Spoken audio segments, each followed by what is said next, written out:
So hey guys, welcome to my YouTube channel. Guys, आज की इस वीडियो में हम बात करेंगे कि आपका एग्जाम फरवरी में है, तो आज से आपको ऐसे पढ़ना है।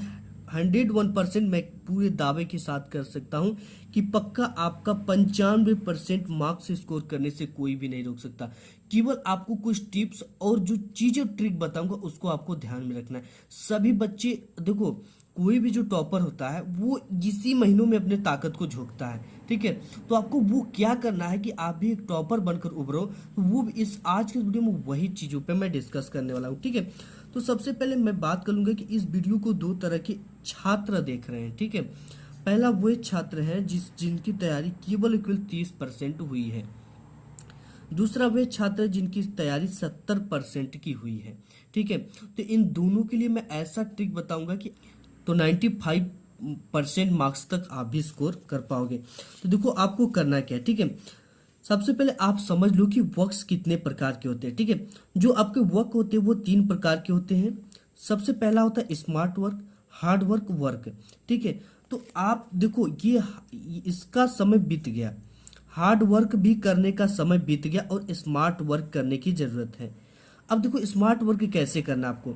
देखो हार्ड वर्क वाले क्या करते हैं, हार्ड वर्क वाले क्या करते हैं, शुरू से लेकर, ठीक है, चैप्टर 1 से लेकर अभी तक चैप्टर इंड तक पढ़ते हैं, ठीक है। बिल्कुल इंड चैप्टर तक पढ़ते हैं और जैसे ये इंड चैप्टर समाप्त होता है वैसे ही इनका क्या आ जाता है, एग्जाम आ जाता है। तो ये एग्जाम देने चले जाते हैं, ठीक है। और इनके मार्क्स कितने आते हैं, इनके बहुत ज़्यादा मार्क्स आएंगे। तो इससे ज़्यादा मार्क्स नहीं आ जाएंगे, ठीक है। 60% से ऊपर मार्क्स नहीं आएंगे इनके।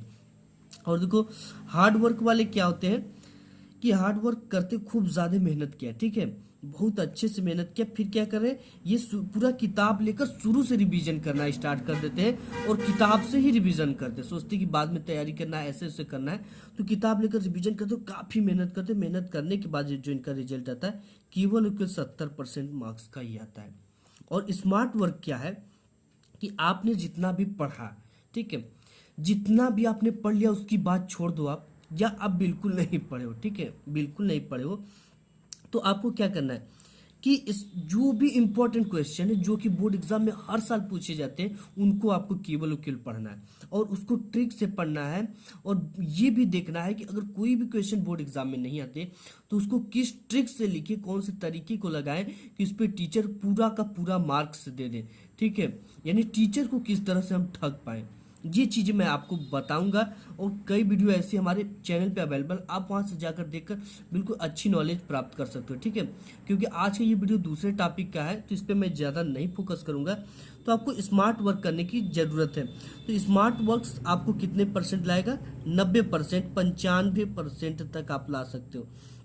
क्यों, क्योंकि इसमें आप वही क्वेश्चन पढ़ो जो बोर्ड एग्जाम में आना है, बिल्कुल मेहनत से पढ़ना है और क्वेश्चन सभी सब्जेक्ट के ले लेना है, ठीक है। उसमें जो भी इंपॉर्टेंट क्वेश्चन है उसको पढ़ना है और जैसे ट्रिक से फॉलो करना है। जैसे कोई भी चीज़ आपको याद नहीं होती तो उसके लिए एक ट्रिक बनाओ, उसको अपने शब्दों में समझो, कुछ कोडिंग लगाओ कि मैं इस कोड से इस पूरे आंसर को समझ जाऊं, ठीक है।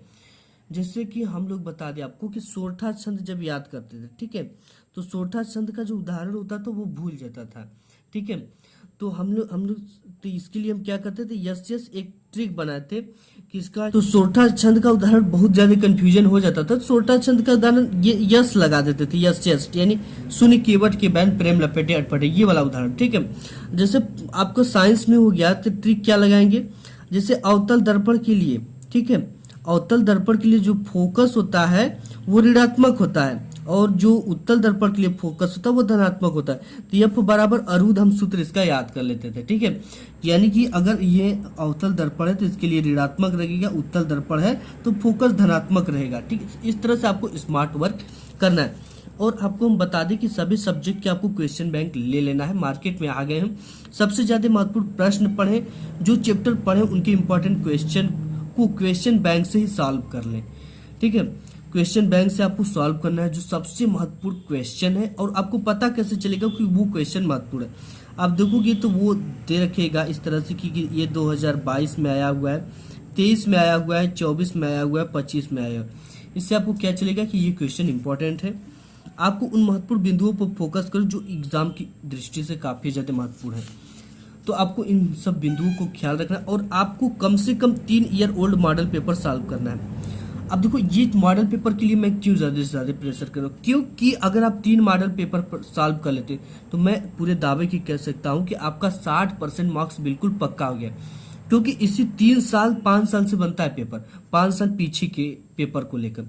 तो आप 3 साल के अगर पेपर को सॉल्व कर लेते हो, टाइम बचता है, तो आपका 60% मार्क्स रखा हुआ है। ठीक है, एग्जाम टाइम में स्मार्ट वर्क करें, कभी भी पूरी किताब से रिवीजन आपको नहीं करना है।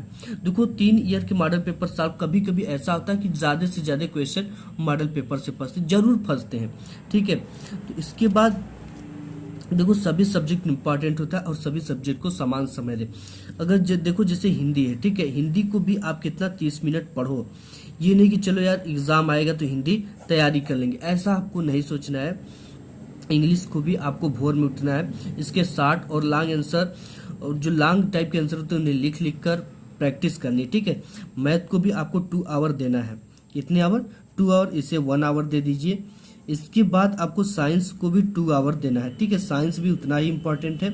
इसके बाद आपको सोशल साइंस है आपका, या केमिस्ट्री है या फिजिक्स है, तो उसे अपने हिसाब से आप समय दे सकते हैं। आर्ट में भी सप्ताह में 1 दिन, 2 दिन, 3 दिन समय देना है। ठीक है, सप्ताह में आप 2 दिन भी दे दोगे तो बहुत है आर्ट कला के लिए, अगर आपका कला सब्जेक्ट है तो।